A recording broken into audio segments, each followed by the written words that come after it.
Sabahın xeyir Azərbaycan, sabahınız xeyir sevgili tamaşaçılar. Təzə bir həftə başlayır. Bu həm də iş həftəsinin başlaması deməkdir. Hər birinizə işinizdə bol nailiyyətlər arzu edirik və işdə təhlükəsiz bir şərait sizə deyirik. Əmək hüquqlarının çünki qorunması, iş yerlərində təhlükəsizlik, sağlamlıq təkcə işçilərin rifahı üçün deyil, həm də cəmiyyətin davamlı inkişafı üçün böyük önəm daşıyır və elə məhz bu məqsədlə də 28 aprel tarixi dünyada ümumdünya əməyin mühafizəsi günü kimi qeyd olunur. Əməyin mühafizəsi Azərbaycanda da dövlət siyasətinin mühüm tərkib hissələrindən biridir və 1995-ci ildə qəbul olunan konstitusiyada hər kəsin təhlükəsizlik və sağlam bir şəraitdə işləmək hüququ təsbit olunub.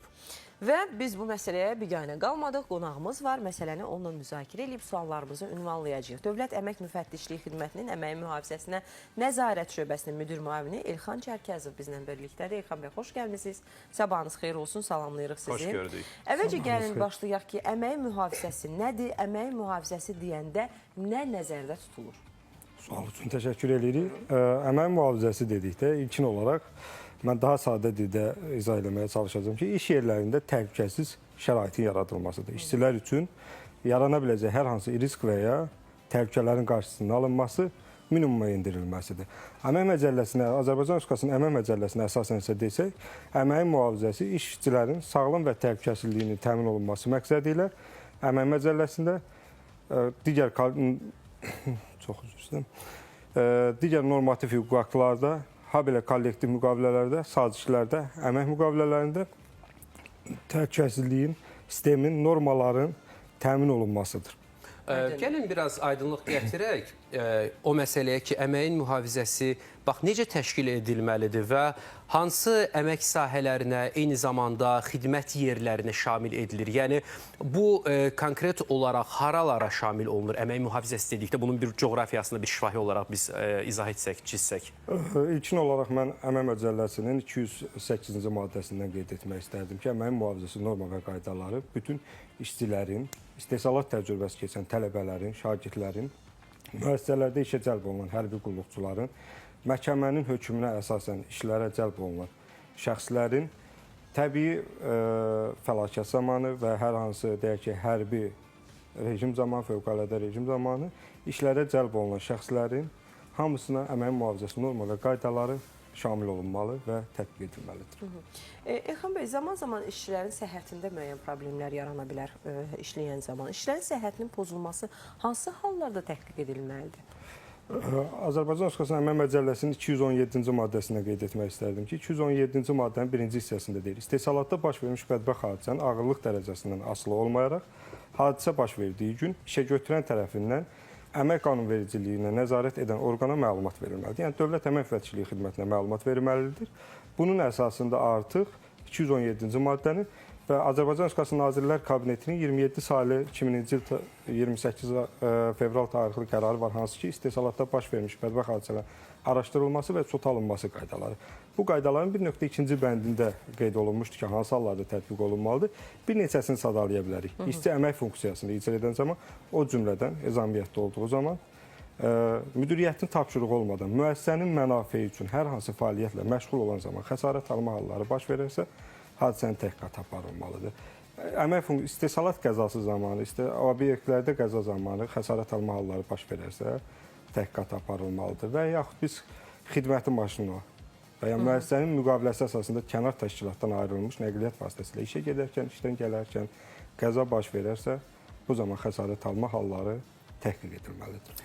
Demək, indi bizim WhatsApp nömrəmizə gələnlərə baxıram. Təxminən ortaq bir hala gətirib sual ünvanlayacağam. Tamaşaçılarımızın bir neçəsinin sualı eyni səpkidədir. Demək, bax, indi sonuncu yazan Sofiya xanımın mesajını əsas götürürəm. Deyir ki, evimizdə təmizlik işlərinə kömək üçün həftədə 3 dəfə köməyə gələn bir xanım var, amma onunla heç bir rəsmi sənədimiz, təbii ki, müqaviləmiz yoxdur və əminəm ki, nə qədər insanda da belə ev işlərində yardıma gələnlər var. Və bəzən deyir, mən evdə olmayanda o deyir, pəncərələri silir və həmişə deyirəm ki, ehtiyatlı ol da, özünü də məni də deyir, riskə atırsan. Belə bir Allah uzaq etsin deyir məqamda, hər hansı bir qəza yaranarsa, məsuliyyət kimin üzərindədir? Nə qədər nəzər alsaq ki, evlərdə çalışanlar var, ev işlərində kimlərəsə köməyə gedənlər var və çoxunun da müqavilə yox, sənəd yox, yəni o yerdə bir qəza baş verərsə, burada məsuliyyət kimin boynunadır? İlk öncə qeyd etmək istəyirəm ki, istehsalatda baş vermiş, iş yerində baş vermiş qəzanın araşdırılması üçün ilkin olaraq əmək münasibətləri yaranmalıdır. Yəni birinci işə götürən işçi münasibəti yaranmalıdır. Bu zaman artıq baş vermiş bədbəxt hadisənin və yaxud hər hansı bir hüquq pozmanın araşdırılması aparılır. Artıq əmək münasibəti yaranmadıqda və işçinin xəsarət alma halı baş verdikdə, digər əmək hüquqlarının pozulması halı baş verdikdə isə burada işə cəlb edən Mənzil şəxsin sahibi, hə? işə götürənin üzərində dayanır. Artıq ki, bu isə gedir digər bir mübahisəli hissəyə ki, deyək ki, əmək hüquqları yaranmayıb, artıq məhkəmə predmetinə alır. Hə, hələ ortada rəsmi anlaşma yoxdur Yəni deyə. xidmət tərəfindən, Dövlət Əmək Müfəttişliyi Xidmət tərəfindən bu hadisənin araşdırılmasının aparılması, əmək hüquqlarının təmin olunmasını biz istəyiriksə, bu zaman bizim əmək münasibətlərimiz Bir yaranmalıdır. məqam maraqlıdır. Yaxşı, bəs bu günahın heç bir hissəsi mi o evə gedənin boynuna düşmür? İndi okey, başa düşür, onun da bir ehtiyacı var, bu ehtiyacdan gedir. Amma bu deyək ki, məsuliyyətdən yayınıb işə götürən, onu işə dəvət eləyən, işə götürən deyəndə bir qədər çox rəsmi münasibətdən gedir. Amma bəs o işə gedən necə? Orada onun heç mi məsuliyyəti yoxdur? Daşıyır, bəli. Bu zaman sadəcə artıq bu işə cəlb olunan şəxs öz hüquqlarının pozulmasına bir şərait yaratmış olur. Yəni məsuliyyət dedikdə bizlər hər birimiz vətəndaş olaraq əmək münasibətlərinin yaranmasını ilkin öncə tələb etməliyik. Yəni rəsmiləşdirilməlidir. Bəli, Əgər sizin evinizdə rəsmiləşdirilməsi. hər hansı bir xidmət göstərmək üçün gəlib işləyirsə, kimsə bu rəsmiləşdirilməlidir. Əmək mühafizəsi norma qaydalarını pozanları nə gözləyir? Ümumilikdə gözləyək və bəli. nə kimi cərimələr tətbiq olunur? Əmək mühafizəsi norma və qaydalarını pozan həm işə götürən tərəfindən, həm işçilər tərəfindən bu hallar aşkarlanarsa, Azərbaycan Respublikasının İnzibati Xətalar Məcəlləsinin 198-ci, 199-cu maddəsinə əsasən inzibati icraata məsuliyyətə cəlb olunma halları ola bilər. Bir də bir məsələyə aydınlıq gətirək də. Bax, bizdə necədir ümumiyyətlə ölkəmizdə bu son illərmi deyək, son aylarmı deyək, əmək mühafizəsi sahəsində vəziyyət? Hansı irəliləyişlər müşahidə olunur və yaxud da müşahidələr nə deyir? İş yerində baş verən bədbəxt hadisələrin statistikası nədir? Ən çox hansı sahələrdə rast gəlinir? Son illərdə bunu çox belə deyək, səmimi qeyd eləyə bilərik ki, müsbət tendensiya. Artıq bizlərdə iş yerlərində əməyin mühafizəsi mədəniyyət formalaşmağa başlamışdır. Yəni, bu bizim həm işçilərimiz tərəfindən, həm işə götürənlərimiz tərəfindən əməyin mühafizəsi mədəniyyətinin formalaşması, işçilərə bu sahədə maarifləndirmənin aparılması, təlimatlandırmanın aparılması təmin edilir.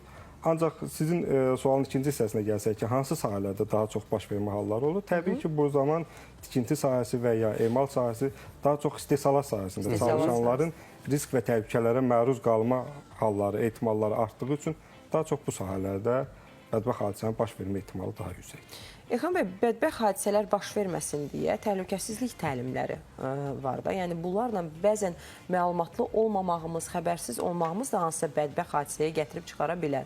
Məsələn, o təhlükəsizlik təlimləri bizə də keçirilir, biz də məlumatlıyıq. İşçilərə təhlükəsizlik təlimləri hansı tezliklə keçirilməlidir? Burada işin yarana biləcək təhlükə və riskindən asılıdır. Təbii ki, bizim qanunvericiliyi Əmək Məcəlləsinin 215-ci maddəsi işə götürən üzərinə vəzifələri qoyur ki, işçilərin təlimatlandırılması, biliyinin yoxlanılması, maarifləndirilməsi təmin edilməlidir. Eynilə 216-cı maddə işçilərin vəzifə və öhdəliklərində isə qeyd olunur ki, əmək funksiyalarını icra edərkən keçirilmiş təlimatların, qaydaların tələblərinə uyğun riayət icra etməlidir. Bundan əlavə müəssisələrdə, iş yerlərində əməyin mühafizəsinin təşkilinə dair Əmək və Əhalinin Sosial Müdafiəsi Nazirliyinin kollegial qərarı var ki, bu kollegial qərarda da qeyd olunur. Bir neçə növ təlimatlar var. Giriş təlimatı, təkrar təlimat və yaxud növbədən təkrar kənar təlimatlar keçirilir. Bundan asılı olaraq da gündəlik təlimatlar da işin təhlükəsindən asılı olaraq iş öncəsi təlimatlar Baxır, harada işləyirsiniz, nə işlə məşğulsunuz, bir sözlə bəli. Yaxşı, bəs sonda deyərdiniz, bax, bugün texnologiya, süni intellekt bu qədər inkişaf eləyir, həyatımıza bu qədər sürətlə nüfuz eləyir. Bax, bütün bunların inkişaf etdiyi bir dövrdə əmək mühafizəsi sahəsində nə kimi yeniliklər, metodlar tətbiq olunur və yaxud da gözləniləndir bu sahəni daha da səmərəli, daha da təhlükəsiz etmək üçün? Bildiyimiz kimi artıq biz ötən il ərzində əmək müqavilələri artıq onlayn formada bağlanmağa, elektron formada bağlanmağa başlanmışdır.